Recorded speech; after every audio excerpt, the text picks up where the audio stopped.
আজকে আমরা একটা ডালের বড়া রেসিপি নিয়ে চলে এসেছি। এখানে আমি মুসুরির ডাল 100 গ্রামের মতো নিয়েছি। তার মধ্যে মুসুরির ডালটা সারা রাত্রে ভিজিয়ে রেখেছিলাম।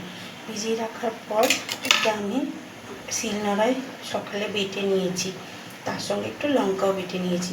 এবার এর মধ্যে আমি দিয়ে দেবো একটু কালো জিরে, দিয়ে দেবো একটু পেঁয়াজটা, দেখুন আমি গ্রেট করে নিয়েছিলাম, দিয়ে দেবো পেঁয়াজ, গ্রেট করা পেঁয়াজ, দিয়ে দেবো একটু নুন, দিয়ে দেবো একটু হলুদ,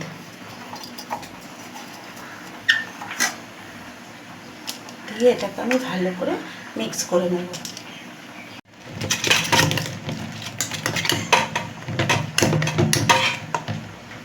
এখানে আমি সাদা তেল নিয়ে নিয়েছি। এবার বড়াগুলো আমি ছোট ছোট করে ভেজে নেব।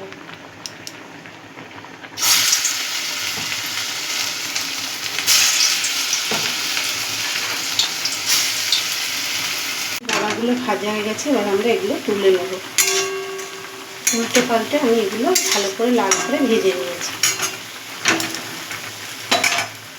আমাদের বড়াগুলো ভাজা হয়ে গেছে, কতটা সুন্দর কুড়মুড়ে হয়েছে, আওয়াজ শুনলে বুঝতে পারছেন। এবার আমি কড়াইতে দিয়ে সেই তেলে দিয়ে দেবো কালো জিরা ফোড়ন,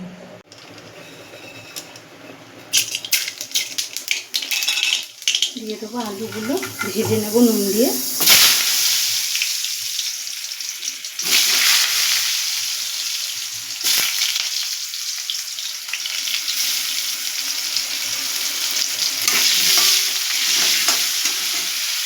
দেখুন আলুগুলো আমাদের লাল করে ভাজা হয়ে গেছে।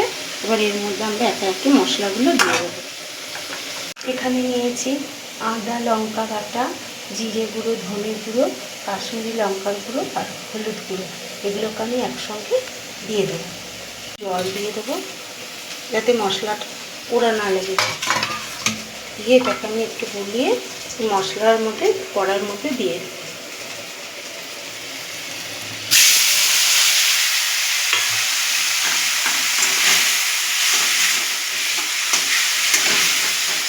টমেটোটা দিয়ে দেবো যাতে এটা কষানো হয়ে যায়।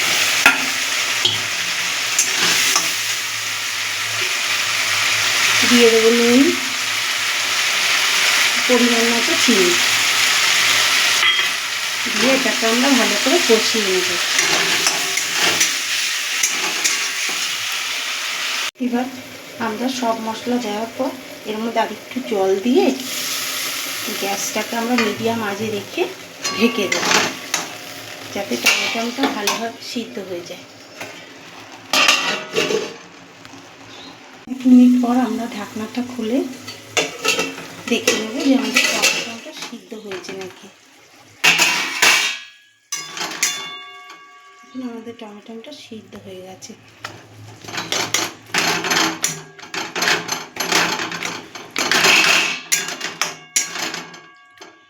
এবার এটার থেকে তেল ছাড়লে তবেই আমরা জল দেব। দেখুন দিয়ে কতটা তেল ছাড়তে শুরু করেছে। এবার আমরা দিয়ে দেবো জল।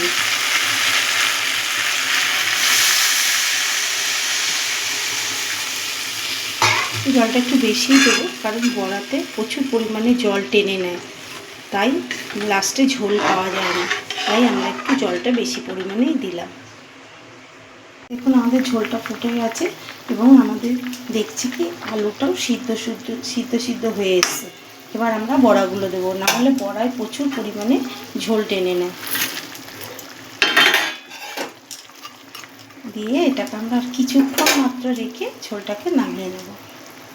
রেসিপি রেডি হয়ে গেছে এবং কিভাবে জল দেখুন টেনে নিয়েছে ঝোলটা। এবার এটাকে আমরা নামিয়ে নেব। নামানোর আগে নুন ঝাল মিষ্টি সব ঠিকঠাক আছে নাকি দেখে নামাবেন, তবে খেতে আরও ভালো লাগবে। আর যদি পারেন আপনারা নামানোর সময় একটু ঘি ছড়িয়ে দেবেন, ঘি গরম মশলা ছড়িয়ে দেবেন, আরও ভালো লাগবে খেতে।